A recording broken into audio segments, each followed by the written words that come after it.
Advent, Brianne has been canting the prayers for us, and they've been just so meaningful and rich. Thank you. Thank you. This Advent, we have excuse me, used the lectionary texts from Isaiah every Sunday. And today's text is Isaiah 7:10 through 16. I could read you the whole thing, but really I'm focusing on just one verse. So I'm just going to shorthand the rest of the passage to you so you have some context for that one verse. I know that that sort of paraphrase is probably frowned upon by some preachers, but not by me. So let's go.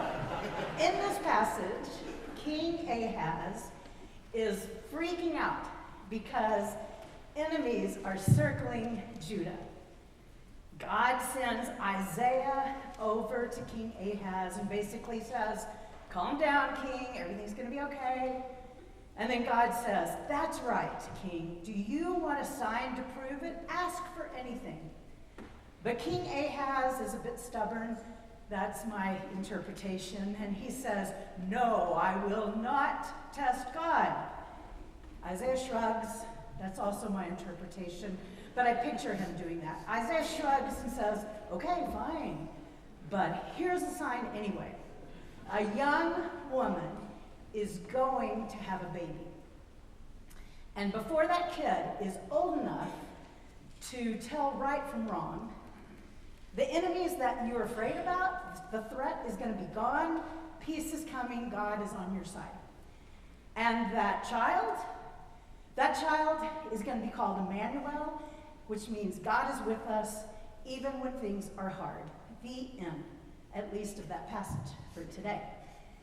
And the verse that I want to focus on has generated more controversy than most any other verse in the entire Bible. Really. I mean, you could make a case for others, but this one would be right at the top of that list, or near it. Isaiah 7:14, and it's in your bulletin. I'm going to read it exactly as it is translated in the New Revised Standard Version. Therefore, the Lord himself will give you a sign. Look, the young woman is with child, and shall bear a son, and shall name him Emmanuel. And the controversy centers on this. Which young woman is Isaiah talking about? And Christians read this passage and fill in the gap that it's Mary, that it's referring to Jesus. We'll come back to that in just a moment. The Hebrew scriptures are sacred texts for Jews as well. How might Jews interpret this verse? Well, some scholars think that young woman refers to King Ahaz's wife and to her child, who will be the crown prince. Other scholars say, oh, no, it's about Isaiah's wife and their son. And still other scholars say, well, it's about a young woman who is known to the prophet, but unknown to us. Since we are a church, let's consider the Christian take on this passage. Let's assume that Mary is the young woman who will give birth, and that Jesus is the baby who shall be called Emmanuel, God with us. Geek out with me for a very short time, okay? While we talk about why Isaiah says young woman, but the much later Gospels of Luke and Matthew quote Isaiah, but instead of young woman, they say virgin. Now, in Isaiah's time, the Hebrew word alma was used, and it means young woman of a marriageable age. It does not necessarily mean virgin, just someone who is young and who is not yet a mother. Isaiah was speaking into his own moment, centuries before Jesus was born. Isaiah was giving King Ahaz the sign that a child soon to be born in their time would signal God's presence and help. Now, centuries later, when Matthew and Luke told the story of Jesus, The version of Isaiah that they had been translated to Greek. They used a Greek translation of the Hebrew Scriptures. It's called the Septuagint. And in the Septuagint, the Greek translation, the Hebrew word Alma that Isaiah had used, meaning a young woman, was mistranslated as the Greek word partenos, which means virgin. Stay with me, we're almost done with this. So in summary, Isaiah wrote in Hebrew, young woman.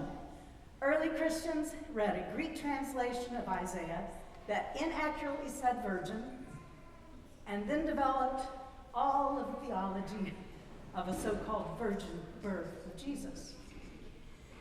To be clear, it was also a common trope for mythical gods to be born of mysterious, miraculous circumstance, common for the mothers of mythical gods to be virgins.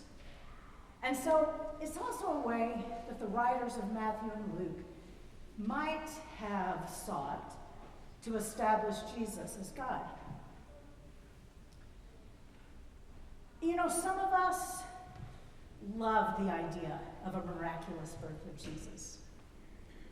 Some of us don't. Some of us simply don't know what to do with this, or you don't care and you are bored to tears right now.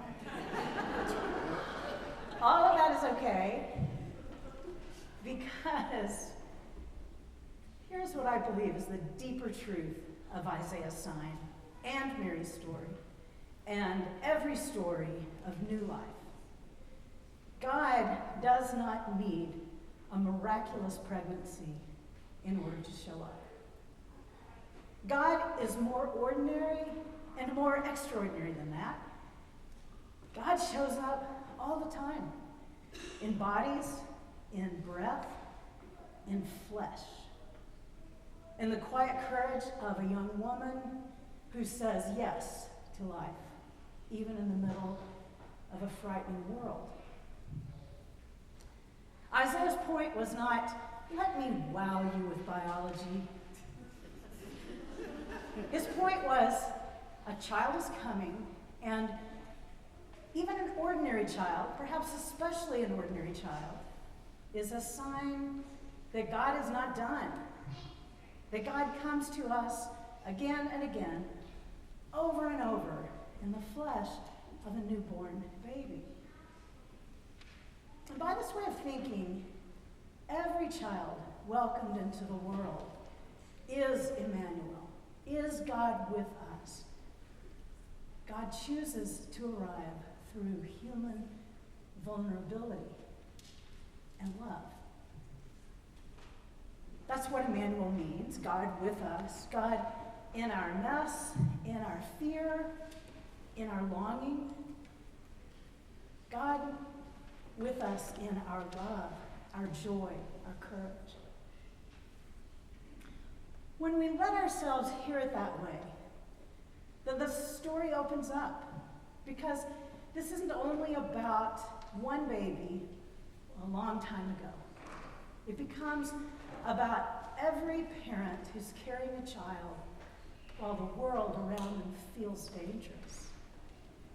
It's about every mother crossing a border with a toddler on her hip, hoping that someone, anyone, will see that child as Emmanuel, a sign from God worth protecting. It's about every family trying to begin again in a place that they hope will be safe. It's about God showing up in the lives and in the people that we are tempted to overlook. In a season where we speak so easily of Mary and Joseph seeking shelter, we know that immigrants today are doing exactly what the Holy Family did. They're moving through uncertainty. They're led by love. They're longing for safety. If Isaiah were speaking now, he might say something like this. Look, people, pay attention. God is being born among the ones that you think are strangers. God is carried in their arms. God is waiting at the border, wrapped in a blanket.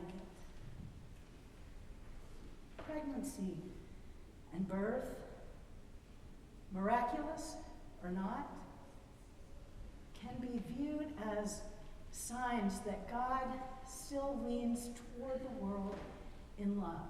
Signs that God enters through ordinary human beings. Signs that hope keeps insisting on being born. Here we are in Advent. Our tradition gives us grounding that we are waiting. We're watching. We're preparing room.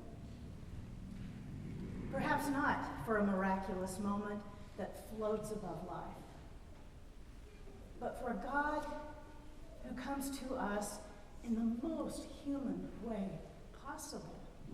A God who chooses vulnerability, chooses love, chooses to be carried by a young woman in a world on the edge.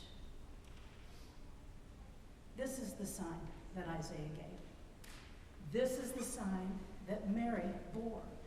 This is the sign that's still given to us. God is with us. God is born among us. God is born in those we welcome and in those that we refuse to see. God immigrates to humanity. And the question for us is, will we be people who notice? Will we be people who make room? Will we be people who treat every child, every newcomer, every tender beginning as if God might be arriving? Emmanuel, God with us, is not an idea to debate. It's a presence to welcome. When God comes to us, again, small, vulnerable, and asking for room, what will we say?